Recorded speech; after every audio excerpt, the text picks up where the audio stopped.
so I'm just gonna read the English translation real quick.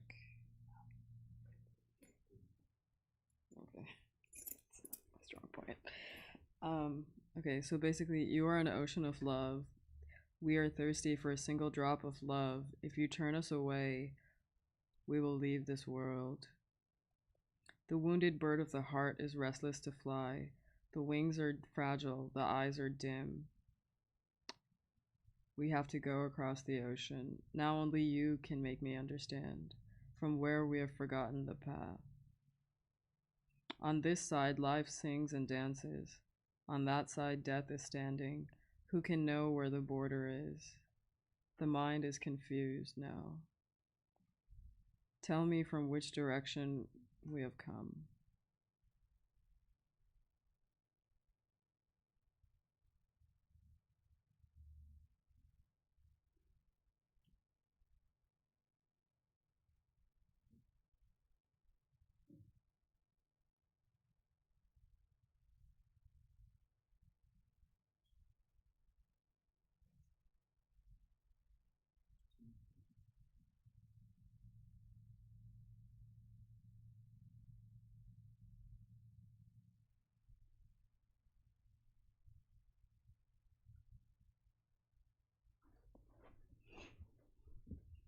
तू प्यार का सागर है,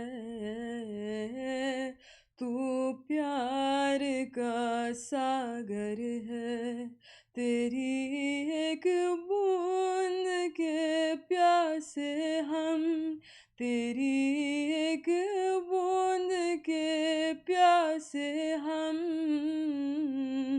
लौटा जो दिया तूने, लौटा जो दिया तूने, चले जाएंगे जहाँ से हम, चले जाएंगे जहाँ से हम, तू प्यार का सागर है, तू प्यार का सागर है, घायल मन का पागल पंछी उड़ने को बेकरार, उड़ने को बेकरार, पंख है कोमल, आंख है धुंधली, जाना है सागर पार, जाना है सागर पार, अब तू ही से समझा, अब तू ही से समझा, राह भूले थे कहाँ से हम, राह भूले थे कहाँ से हम, तू प्यार का सागर है, तू प्यार का सागर है, तेरी एक बूंद के प्यासे हम, तेरी एक बूंद के प्यासे हम, लौटा जो दिया तूने, लौटा जो दिया तूने, चले जाएंगे जहाँ से हम, चले जाएंगे जहाँ से हम, तू प्यार का सागर है, तू प्यार का सागर है, इधर झूम के गाए जिंदगी, उधर है मौत खड़ी, उधर है मौत खड़ी, कोई क्या जाने कहाँ है सीमा, उलझी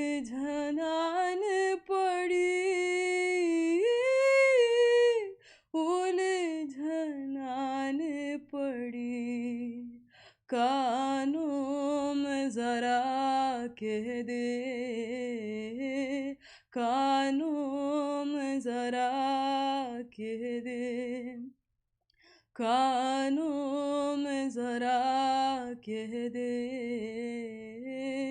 कानों में जरा कह दे, किया ये कौन दिशा से हम, किया ये कौन दिशा से हम, तू प्यार का सागर है, तू प्यार का सागर है, तेरी एक बूंद के प्यासे हम, तेरी एक बूंद के प्यासे हम,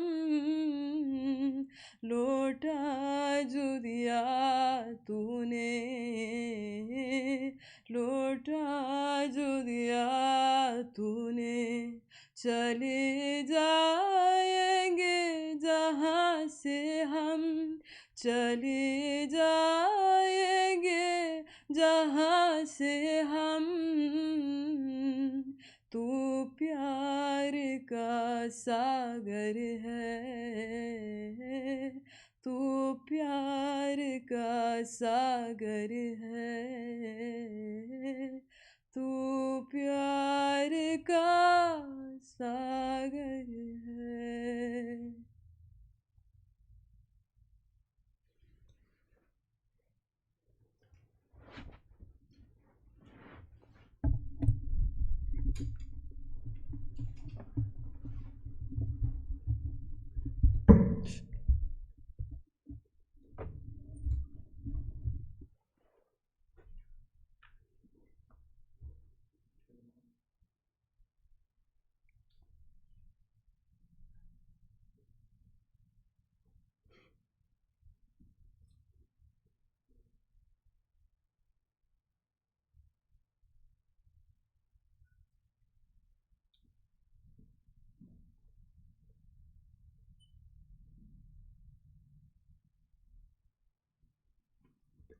Om Tadekam Smaramasthadekam Hajamaha Tadekam Jagat Sakshirupam Namamaha Sadekam Nidhanam Niralambamisham Bhavam Bodhipotam Sharanyam Vrajamaha. Om Shanti Shanti Shanti.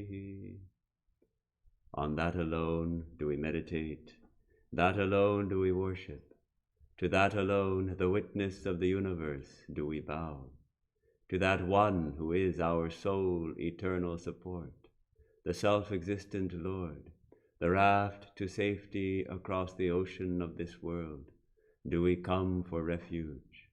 Om, peace, peace, peace.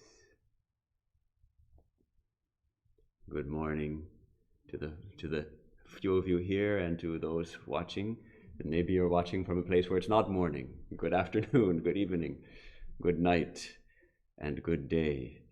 Swami Vivekananda's birthday is coming up next Sunday. We are going to observe next Sunday. I think according to the Tithi, it's on Thursday, right?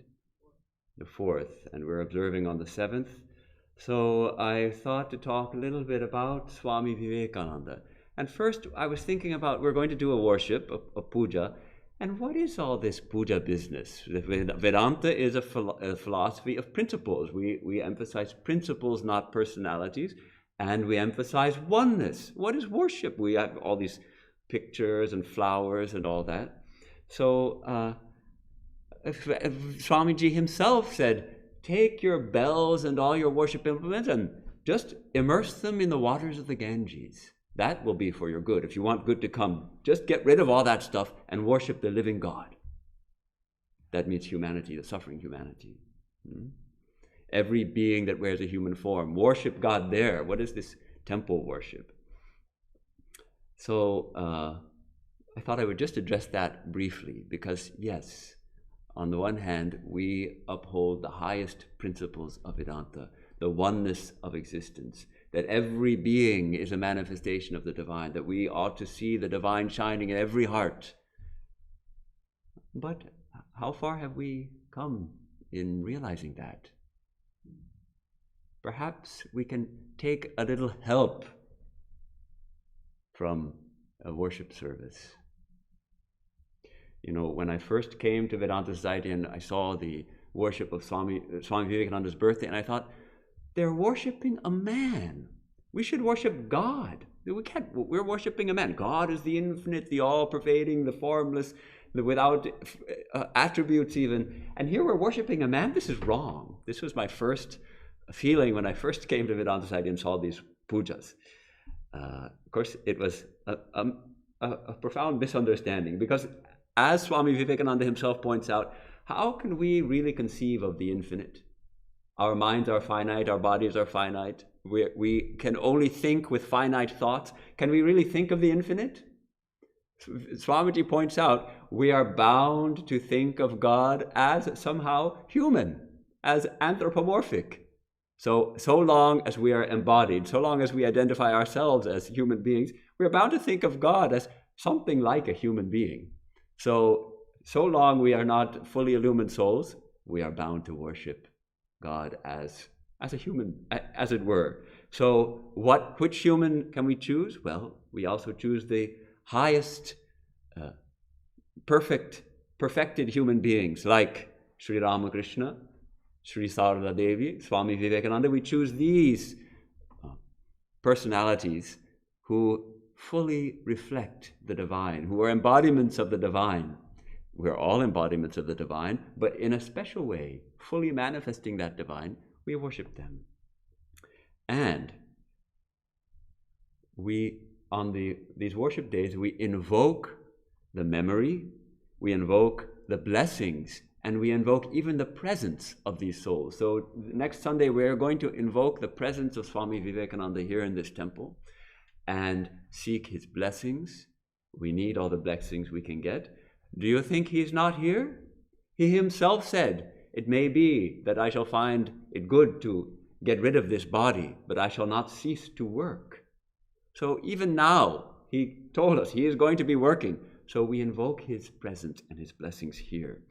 And we connect our hearts to his amazing heart, his heart of love, his heart which was as broad as the sky and as deep as the ocean, by performing this worship service.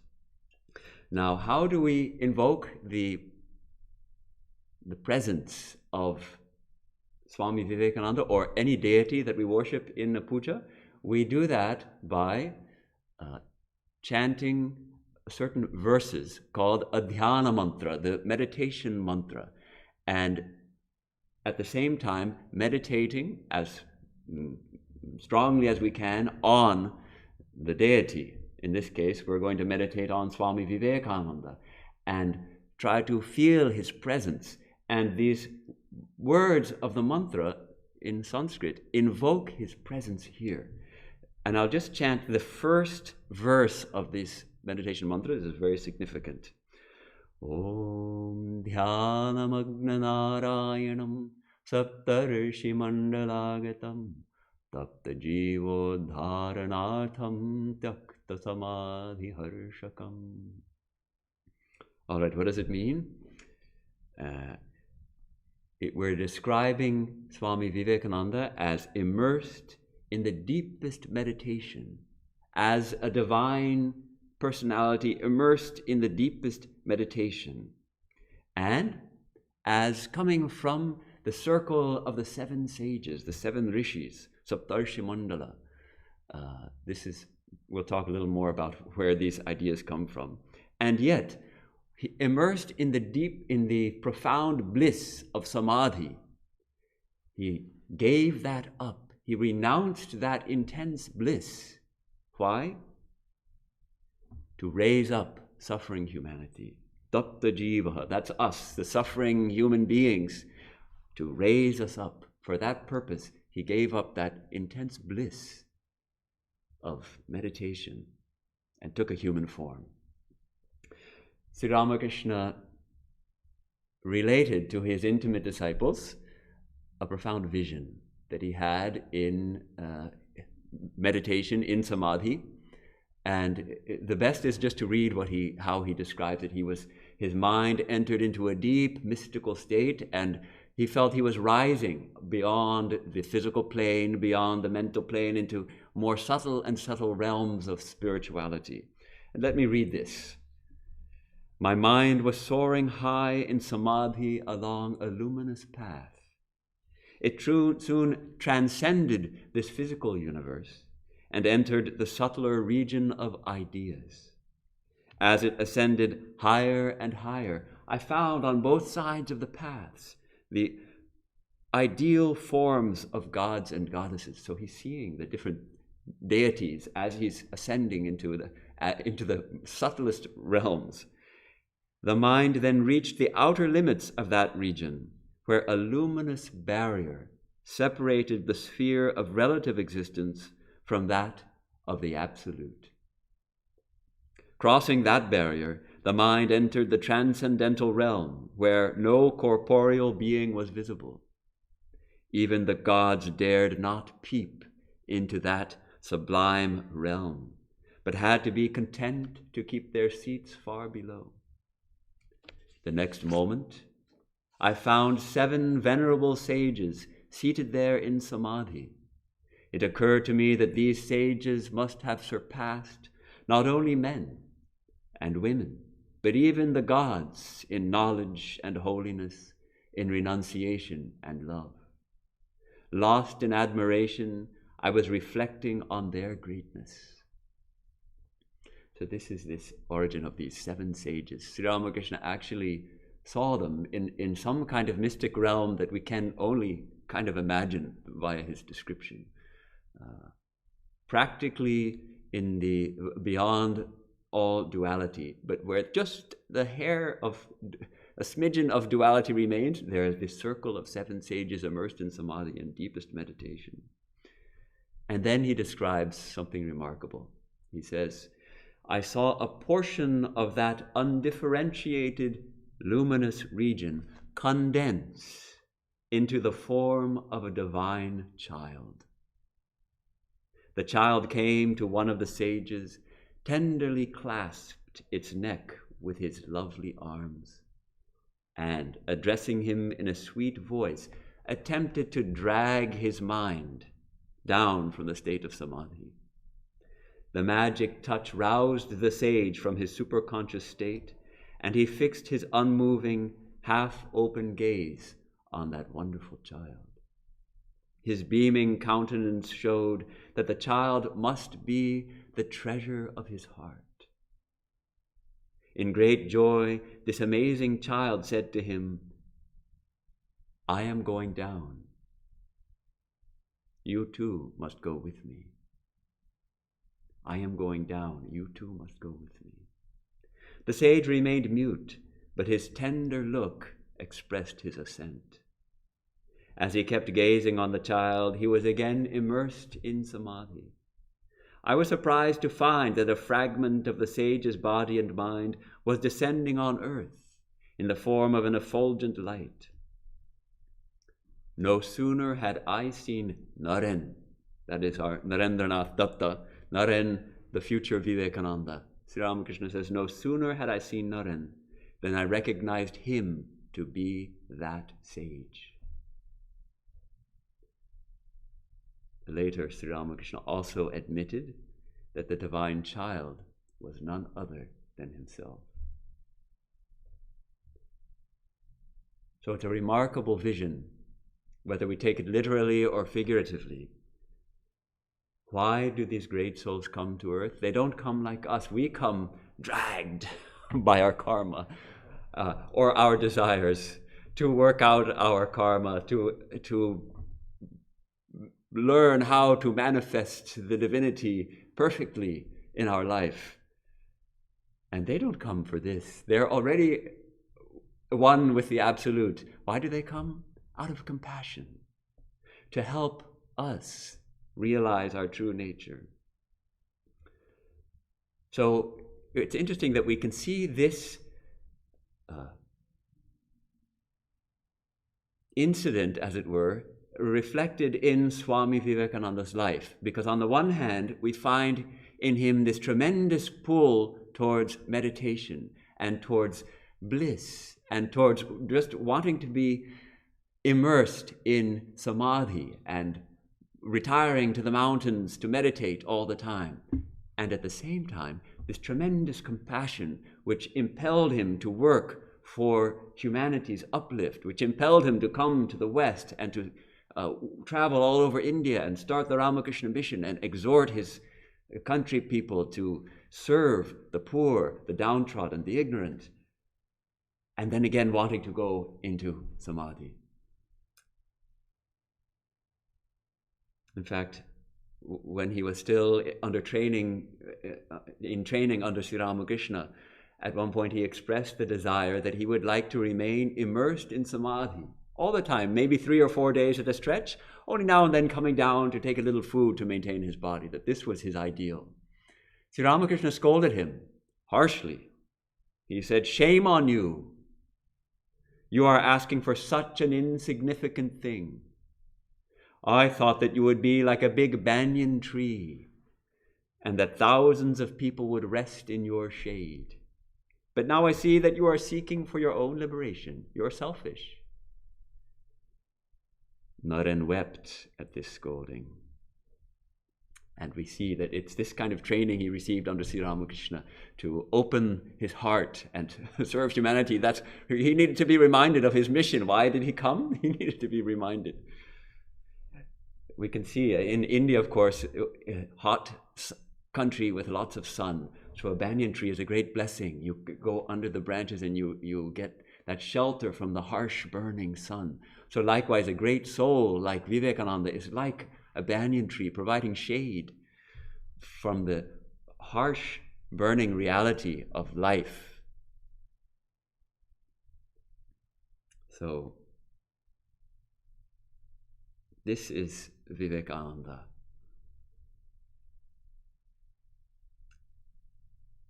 Manifesting that principle that we talked about, the principle of the absolute reality of existence, consciousness, bliss, absolute, manifesting that in his life fully and showing us how to manifest it, how to reach it. In his letter to Mary Hale, one of his many letters to Mary Hale, he gives a brief 2-sentence definition of religion. I love this. From the principle to the practice. He says, the eternal, the infinite, the omnipresent, the omniscient is a principle, not a person. You, I, and everyone are but embodiments of that principle. And the more of this infinite principle is embodied in a person, the greater is he or she. And all in the end will be the perfect embodiment of that, and thus all will be one, as they are now essentially. This is all there is of religion, and the practice is through this feeling of oneness that is love. I've read this before. I love this definition. 3 sentences, sorry about that. He goes from principles. He starts with the principle of Sat Chit Ananda. The true nature of reality is existence, consciousness, bliss, absolute. And we are that. We are all that. We are all embodiments of that principle. And yet there are degrees of manifestation. The degree of manifestation in an ant is much less than the degree of manifestation in a human being. And the degree of manifestation in an ordinary human being like you and me is much less than the degree of manifestation in someone like Swami Vivekananda or Sri Ramakrishna. And yet he gives this wonderful guarantee, this incredible guarantee, all in the end will be the perfect embodiment of that. All will embody it perfectly. All will be one. Essentially, we are one. We will all be one in actuality. We will all realize it. This universal salvation or universal liberation. None will be left out. All will realize their divinity. This is all there is of religion, he says. And the practice, what is the practice? The practice is through this feeling of oneness that is love. So usually what we call love is more like a yearning for oneness. But he takes it up a notch further, the feeling of oneness. So it's this practice of love that was perhaps Swami Vivekananda's fundamental teaching as far as practice, how to live in this world, how to manifest the divinity within, through love. Though his lectures on jnana are so powerful, on wisdom, and he taught the Vedanta philosophy of the oneness of existence, the unreality ultimately of our bodies and minds, and the true nature of who we are. But what's the practice? The practice is through love. He comes back again and again to this love. And this love is none other than bliss. Let me read a little reminiscence from his brother, Mahendranath, who accompanied him or came to England, and they were staying together for some time in England in 1896. And Mahendra recalls Swami Vivekananda telling him, "You see, at night I go to my room and lie down. I keep quiet for a while, and then within me so much ananda, so much bliss arises that I cannot stay lying down. I see the blissful mother. Men, animals, the sky and earth, all are saturated with bliss. I cannot lie down any longer, so I get up and dance in the middle of the room. That bliss can no longer be confined within my heart. The whole world becomes filled with it, as it were." Even as he said this, relates Mahendranath, Swamiji began to dance like a child for a little while. Then he said with affection to those who were present, "Be happy, don't be depressed. The mother is everywhere. All will be filled with bliss." How amazing. We go to bed and we toss and turn and we can't get to sleep with all the worries of our life. Swami Vivekananda, why can't he get to sleep? Because he's filled with the bliss of the Divine Mother. So a unique, this is not an ordinary human being. Swami Vivekananda falls in a special class of souls who come from time to time at long gaps to raise us up. So, as I mentioned, that tension between, on the one hand, bliss, and the other hand, compassion. We'll go and look a little more at the compassionate side of him. But I just wanted to mention this beautiful image that the Bhagavata gives of fish swimming in the ocean, and the moon comes up, and the light of the moon is reflected in the waves of the ocean, and the fish go and play with the moon. They're playing with dancing, with splashing through the waves with the reflection of the moon, and they think the moon is one of them. And then a cloud comes and obscures the moon's light, and suddenly it disappears. And then they realize that after all, the moon is not one of them at all. The moon is of a entirely different order. Swami Turiyananda, hearing this description from the Bhagavata, said, Swami Vivekananda was like that. We lived with him, we played with him, we thought he was one of us. Little did we realize that he was a being of an entirely different order. Weeping, he relates this. So when we look at the qualities of Swami Vivekananda, why is this important? This tradition, this Vedantic tradition is important to learn from the saints how to live. And in fact, we find in the Bhagavad Gita itself, Arjuna asks Sri Krishna this very question. Sri Krishna has been describing to him the true nature of who we are. We are infinite consciousness. We leave this body behind. Our true nature is beyond. And Arjuna asks him, well, someone who realizes this, what are they like actually? How do they sit? How do they walk? How do they speak? What do they do? How do they live? What signs do we see in such a person? And then Sri Krishna gives the beautiful answer, which we chanted this morning. We chant every Sunday morning, the Sthita Prajna Lakshana, the signs of the illumined soul, the signs of the sage of steady wisdom. And what's the purpose of studying this? What's the purpose of reciting this and chanting this? To guide us, because these may be the characteristics of the illumined soul. These are for us to practice and to emulate.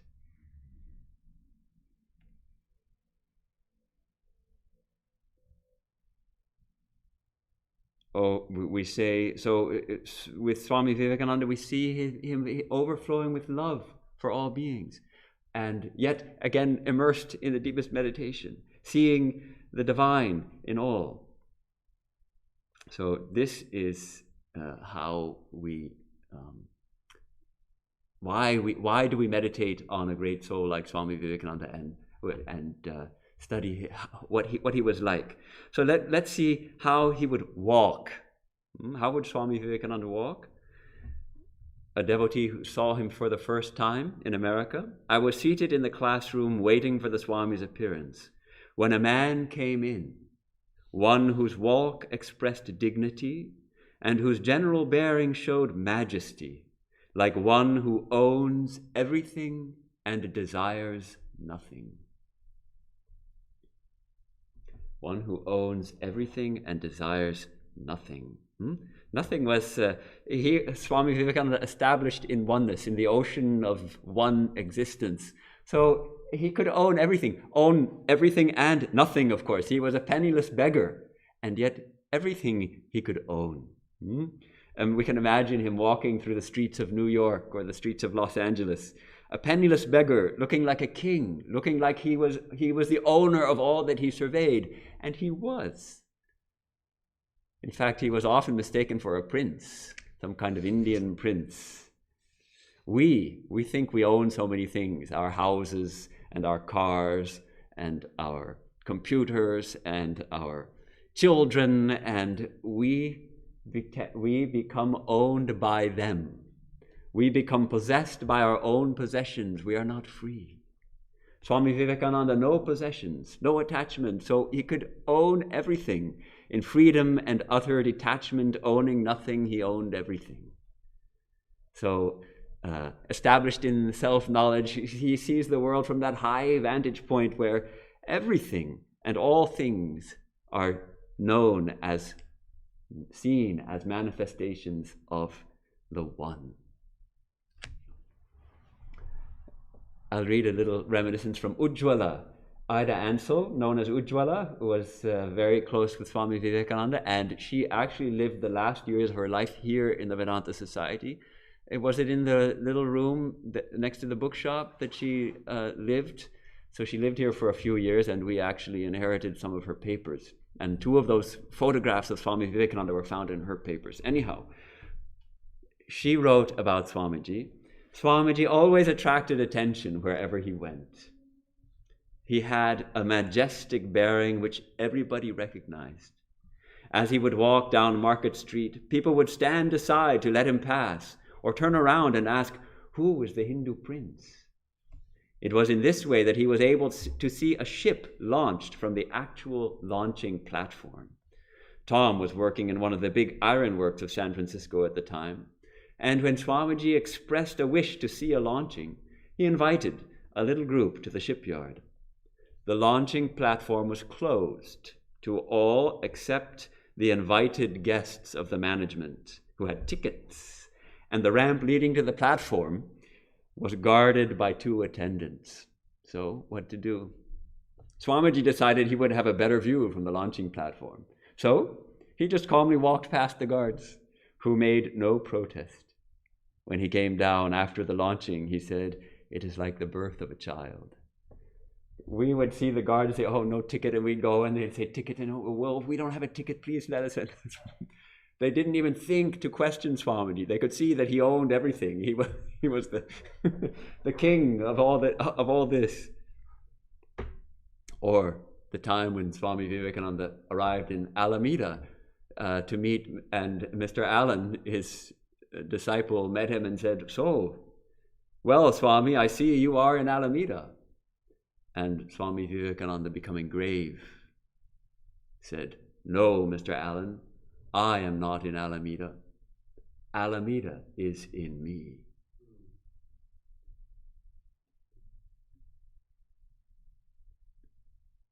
Can we meditate on these ideas? Next time we go down and walk in the streets of Los Angeles or wherever we are living, can we try to feel that I am looking, all this is mine. I am the king of all, or the empress of all that I survey.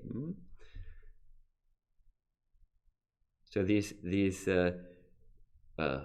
characteristics of the realized souls, enumerated in all the scriptures, they are presented as disciplines for us.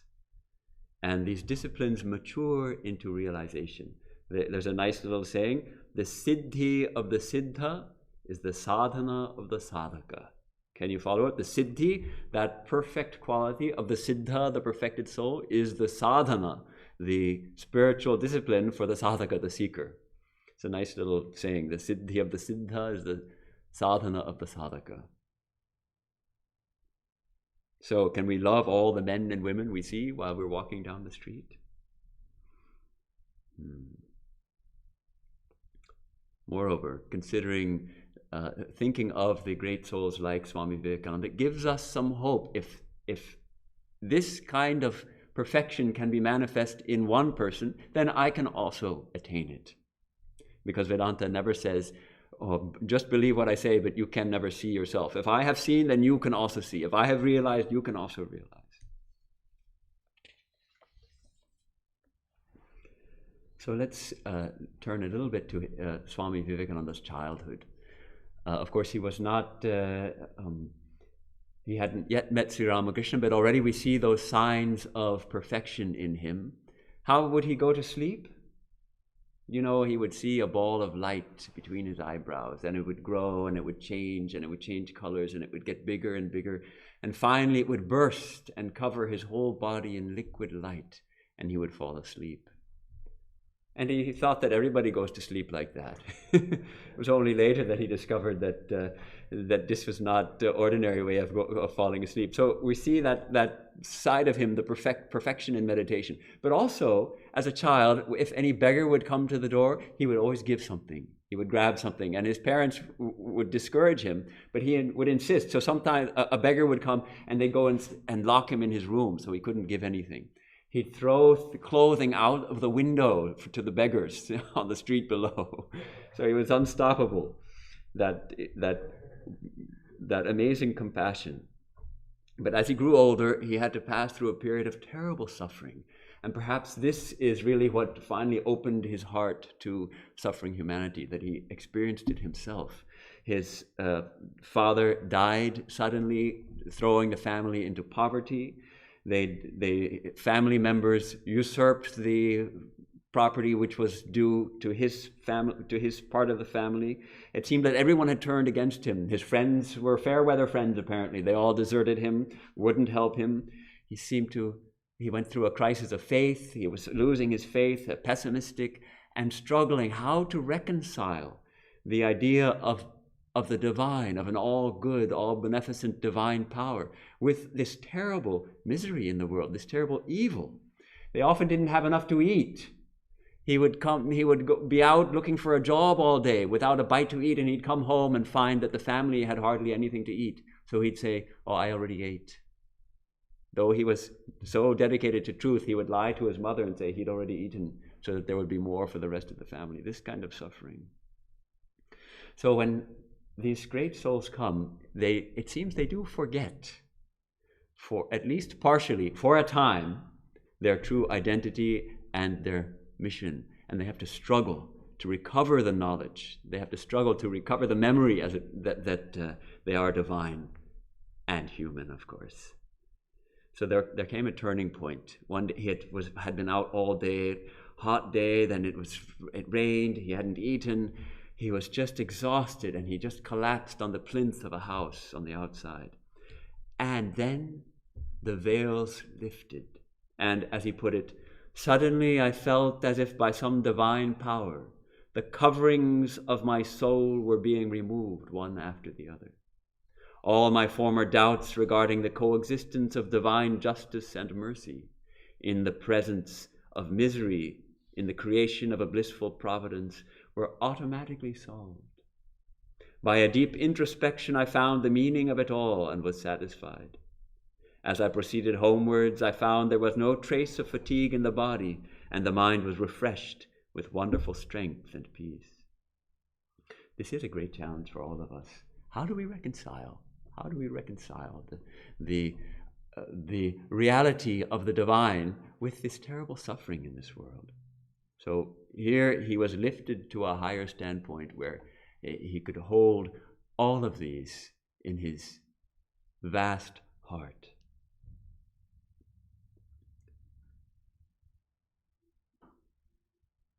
So in his wanderings throughout India, Swami Vivekananda saw the condition of the majority of Indians who were caught in terrible poverty and, of course, exploited. And he called them the masses of India who are suffering terribly.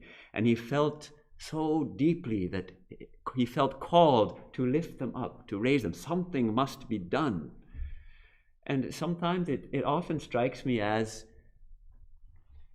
curious, as odd, as really terrible that we are able to live knowing that our own brothers and sisters, people, are starving to death in Africa, even starving to death in America, or that people are killing each other in Syria or in Chicago or wherever. That how can I go on with my day and not try my very best to stop this? How can I go on knowing there are people sleeping on the sidewalks just 2-3 blocks down, sleeping in filth and poverty and addicted to drugs and suffering, and what kind of misery? And I'm going on with my day as if there's nothing. How can I do that?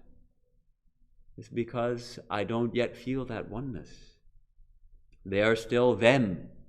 They're not us. They're them, those people. If it were my actual brother or my actual sister, would I say, okay, stay there? And of course not. I would go say, what are you doing? Come brother, come out of the street. Stay with me. I can make a little room for you.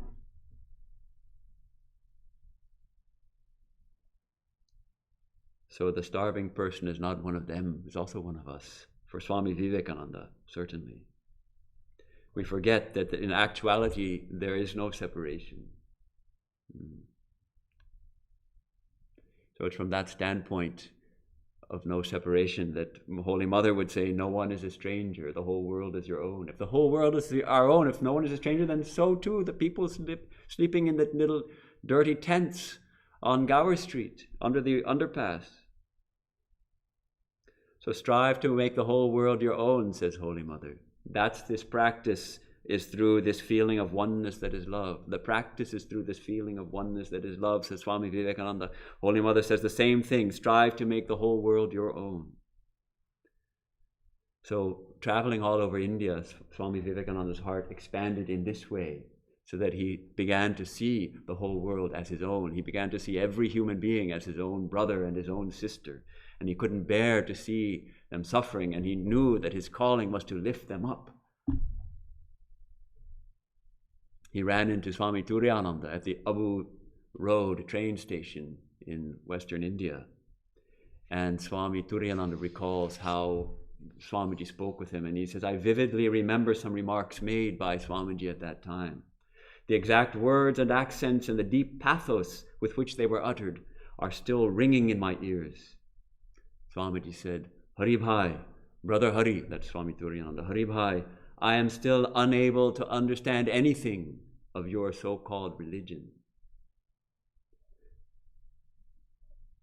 Then, with an expression of deep sorrow on his face and intense emotion shaking his body, he placed his hand on his heart and added, but my heart has expanded very much, and I have learnt to feel. Believe me, I feel intensely indeed. His voice was choked with feeling. He could say no more. Tears rolled down his cheeks in a profound period of silence. And of course, Swami Turiyananda was deeply moved seeing Swamiji's heart like this. And he thought, are these not the words and feelings of a Buddha? He says, I could clearly perceive that the sufferings of humanity were pulsating in the heart of Swamiji. His heart was a huge cauldron in which the sufferings of humankind were being made into a healing balm. What an amazing image. The heart of Swamiji as a cauldron in which the sufferings of humanity are being changed, are being made into a healing balm. So it was during this period of wandering that Swami Vivekananda's heart opened and he began to manifest that compassion for which he had come. And that compassion, how would it come out in the later, during his talks across India, he could ask his fellow countrymen and women, do you feel that millions and millions of the descendants of gods and sages have become next door neighbors to brutes? Do you feel that millions are starving today and millions have been starving for ages? Do you feel that ignorance has come over the land as a dark cloud? Does it make you restless? Does it make you sleepless? Has it gone into your blood, coursing through your veins, becoming consonant with your heartbeats? Has it made you almost mad? Are you seized with that one idea of the misery of ruin? And have you forgotten all about your name, your fame, your children, your property, even your bodies? Have you done that? This is the heart of Vivekananda. After the resounding success he had at the Parliament of Religions in Chicago, he went back to his room. He couldn't sleep on the bed. He lay on the floor weeping, thinking of the misery of his countrymen and women. This great burning feeling expressed itself in these powerful words in his letter to Sister Nivedita, awake, awake, great ones. The world is burning with misery. Can you sleep? Let us call and call till the sleeping gods awake, till the God within answers to the call. This is his call to us, to awaken. He understood, of course, that the ultimate cause of misery is ignorance, ignorance of our true nature. We are unable to realize our true nature. He is awake, and the tragedy is that we sleep. Though the world is burning with misery, we turn around and we pull the covers over our heads and we just want to go back to sleep.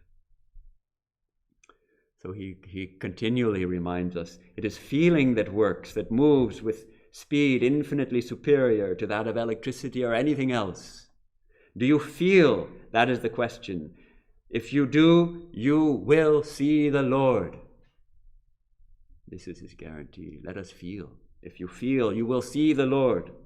It is the feeling that you have today that will be intensified, deified, raised to the highest platform, until it feels everything, the oneness in everything, till it feels God in itself and in others. The real help is feeling love. Do you feel for others? If you do, you are growing in oneness. If you do not feel for others, you may be the most intellectual giant ever born, but you will be nothing. You are but dry intellect, and you will remain so. This is a caution and also a kind of a signpost. We can judge our own spiritual progress. Often we say, don't try to judge your spiritual progress. Just carry on with your spiritual practice. Here's a test. Are we growing in feeling for others? If we are not, there's something wrong with our spiritual practice. Are we growing in feeling for others? If we are, then we know we're growing spiritually. We're growing in oneness. We're making progress. And that's what this is all about after all. Why are we here? Why have we come to Vedanta? Why are we doing spiritual disciplines? To grow in spirituality, to come closer to the divine, to open our hearts. If we're not feeling for others, then we're not making much progress, it looks like. And out of that feeling comes action. Swami Vivekananda quotes Jesus. He said, Jesus says, out of the fullness of the heart, the mouth speaketh. And Swamiji adds, out of the fullness of the heart, the hand worketh also. When the heart is full, the hands know what to do.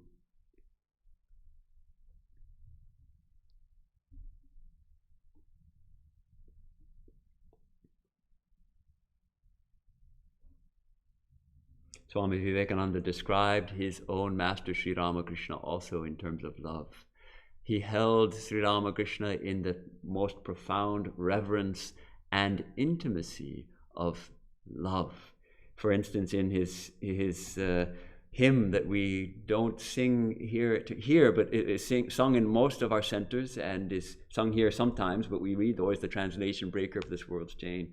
He describes Sri Ramakrishna as Prema Pathar, an ocean of love.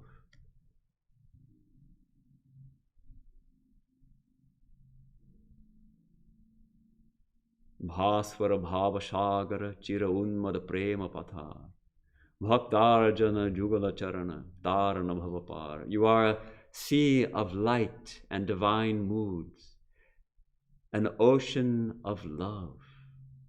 Your holy feet, attained through devotion, are the raft that carries us across the ocean of this world. He describes this kind of love of that Sri Ramakrishna had. He said, this intense love for others that Sri Ramakrishna had, people came in crowds to hear him, and he would talk 20 hours in the 24, and that not for one day, but for months and months, until at last the body broke down under the pressure of the tremendous strain. His intense love for humankind would not let him refuse to help even the humblest of the thousands who sought his aid. And then Swami Vivekananda describes this. He says, I myself have seen this man standing before those women whom society would not touch, and falling at their feet, bathed in tears, saying, Mother, in one form thou art in the street, and in another form thou art the universe. I salute thee, Mother, I salute thee. Amazingly, we find a similar incident in the life of Swami Vivekananda himself. He was on his journey back to India after his second visit to the West. It would have been 1900. And among those in the party was Madame Calvé, the opera singer, and they were in Cairo, and they were wandering about in conversation, and they kind of lost their way, and they ended up in what we would call the red light district. One day we lost our way in Cairo, writes Madame Calvé. I suppose we had been talking too intently. At any rate, we found ourselves in a squalid, ill-smelling street where half-clad women lolled from windows and sprawled on doorsteps. The Swami noticed nothing until a particularly noisy group of women on a bench in the shadow of a dilapidated building began laughing and calling to him.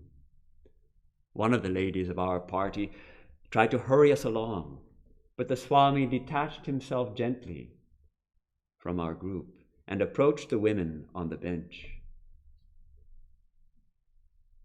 Poor child, he said, she has forgotten who she is and has put her divinity into her body.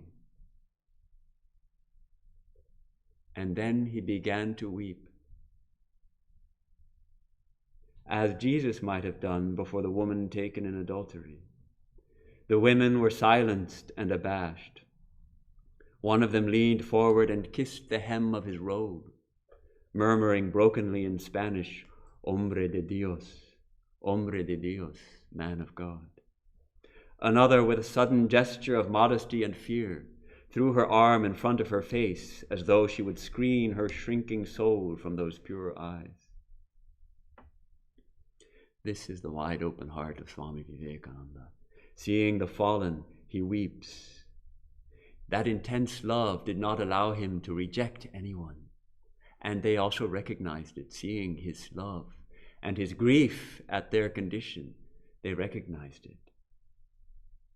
This is why God is called Dina Bandhu, the friend of the lowly, Patita Pavana, the savior of the fallen. Weep that you are bound to see wickedness yet. Weep that you are bound to see sin everywhere, he says.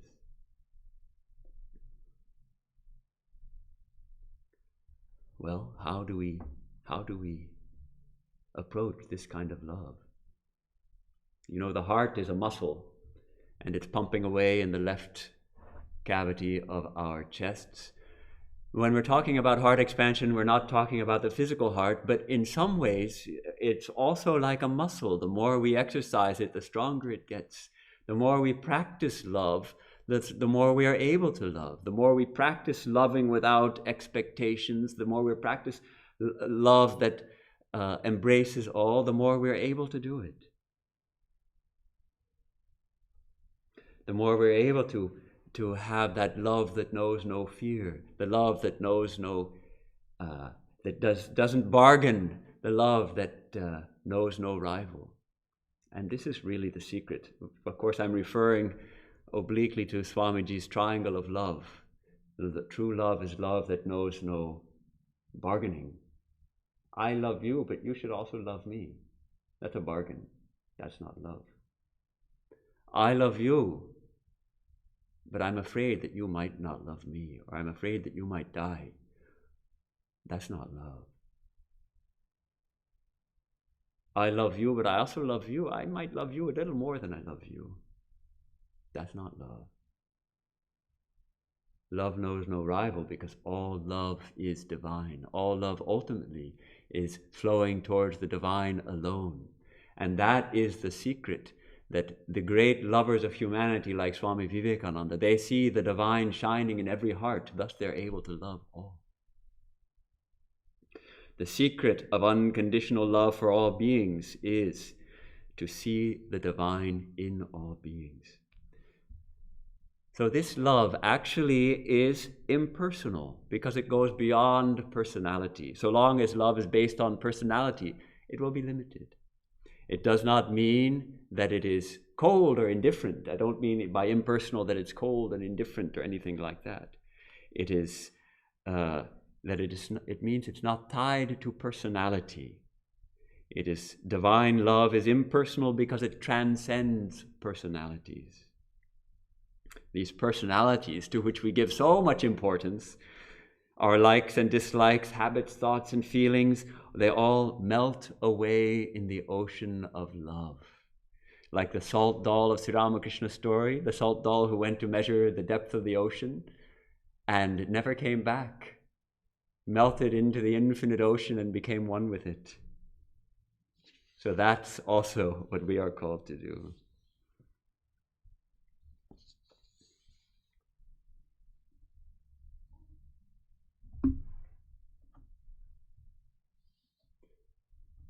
I'd like to read, as we wrap up our discussion today,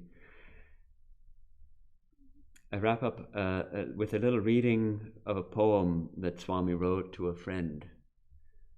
And he was writing it to Sri Ramakrishna. He called it To a Friend, this poem. It's a translation from Bengali, so it's not a perfect translation. That's the difficulty with translations, but here he's writing, and whether this is directed to all of us, actually, though the poem is directed to Sri Ramakrishna, but these words are directed to us. You are an heir to the infinite. Within your heart is the ocean of love. Give. Whoever asks return, his ocean dries up into a little drop. His sindhu becomes a bindu, his ocean dries to a drop. From the highest Brahman to yonder worm and to the very minutest atom, everywhere is the same God, the all-love. Friend, offer your mind, offer your soul, offer your body at their feet. These are his manifold forms before you. Rejecting them, where do you seek for God? Who loves all beings without distinction, indeed is worshipping best God. who loves all beings without distinction, indeed is best worshipping God.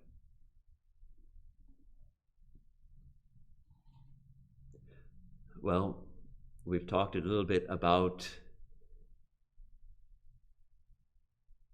the great heart of Swami Vivekananda and how it forms a model for us, and also how this fascinating interplay in his own life between, on the one hand, being established in the infinite consciousness and bliss and wanting to remain there, and at the same time being pulled by this tremendous compassion to serve everyone, to serve all beings, and to recognize that misery is caused by ignorance, and so to strike at the root of misery is the best way is to destroy our ignorance, and at the same time recognizing that the starving must be fed, and the unclothed must be clothed, and the unhoused must be housed. All these together are the way he was called to serve God in humanity.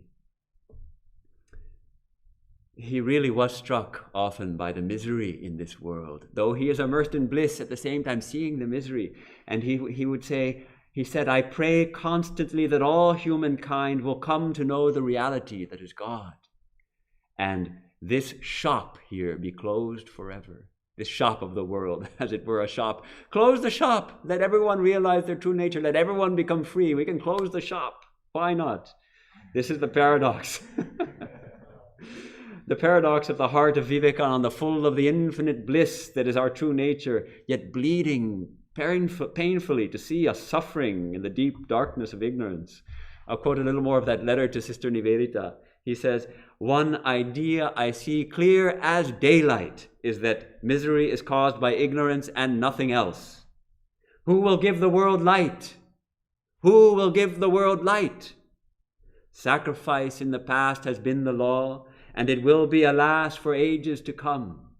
The earth's bravest and best will have to sacrifice themselves for the good of many, for the welfare of all. Buddhas by the hundreds are necessary, with eternal love and pity. The world is in need of those whose life is one burning love, selfless. That love will make every word tell like thunderbolt. And then that same passage, awake, awake, great ones, the world is burning with misery. Can you sleep?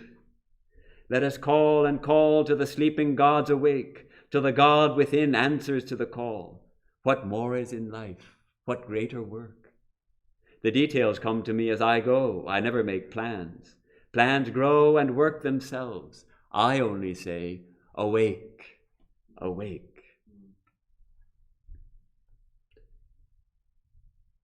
So as we remember Swami Vivekananda, and as we worship him, as we especially honor him this week for his birthday, let us recall that he is not gone, that he lives through his teachings, that he lives through the example he has set, he lives through the order he has founded. And also, as he said, as I quoted at the beginning, it may be that I shall find it good to get outside of my body, to cast it off like a disused garment. But I shall not cease to work. I shall inspire human beings everywhere until the world shall know that it is one with God. Thank you.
our announcements.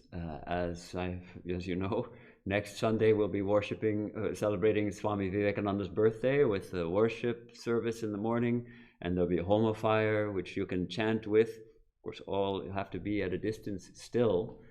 And the following weekend, following Sunday, we're going to celebrate the birthday of Swami Brahmananda. So these two, a double header, Sunday to Sunday, Swami Vivekananda, Swami Brahmananda, and after Swami Brahmananda Puja, we'll also be singing the Ram Nam. Since Swami Brahmananda introduced that practice in the Ramakrishna order, we sing the Ram Nam on his birthday in the afternoon. And of course, there will also be talks from Swami Sarvadevanandaji and Swami Satyamayanandaji. Swami Satyamayananda's meditation class, he has given the first 10 classes as a series for beginners, Introduction to Meditation. It's available on YouTube. There's a playlist. And now he's going to give a second course of classes. Those will be held on Saturday mornings at 10 o'clock. Do you know what's the name of the course? Meditation Skills for Meditators. Meditation Skills for Meditators. It promises to be a very applicable, practical course, and I encourage you to check it out. Saturdays at 10 a.m. Of course, it will be archived also on our YouTube channel. And in connection with Swami Vivekananda's birthday, we are conducting, as usual, a food drive. Every year we have been doing this for the past, I don't know how many years. And to try to put some of this into practice. Let's help feed the hungry in Los Angeles. And this year, of course, we're only doing it virtually. We used to have collection boxes here, but we're not doing that this year. We're just collecting funds. If you like to write a check to the Vedanta Society, make sure you put in the memo line for the food drive, or you can find in the newsletter the link to the food drive. We should put that on the website. We'll put it on the website also, a link to donate directly to the food drive via PayPal. That's another option. And many thanks to those I believe about 30 people have already made donations totaling somewhere around $2,800. So we salute your generosity, and in this time when it's all the more needed. Any other announcements? Thanks to Preeti for the opening song, and thanks to Swami Atmavidyananda for the closing song. That was from the Vivekananda Oratorio. Unselfishness is the test of all religion, which comes perfectly in the topic of today's talk. So thanks for that. I'll close with a chant composed by Swami Ramakrishnananda. Om Tam Deshikendram Paramam Pavitram Vishwasya Padam Madhuram Yatindram Hitayendrinam Naramurtimantam Viveka Anandamaham Namami Viveka Anandamaham Namami. Om Shanti Shanti Shanti. To that teacher of teachers, supremely pure, the guardian of the world, the sweet one, the prince of yogins, who took up the human form for the good of humankind, to that Vivekananda I bow down. Om, peace, peace, peace. I thank you for joining us and giving me this opportunity to share my thoughts with you. Have a blessed week, and hope to see you next week.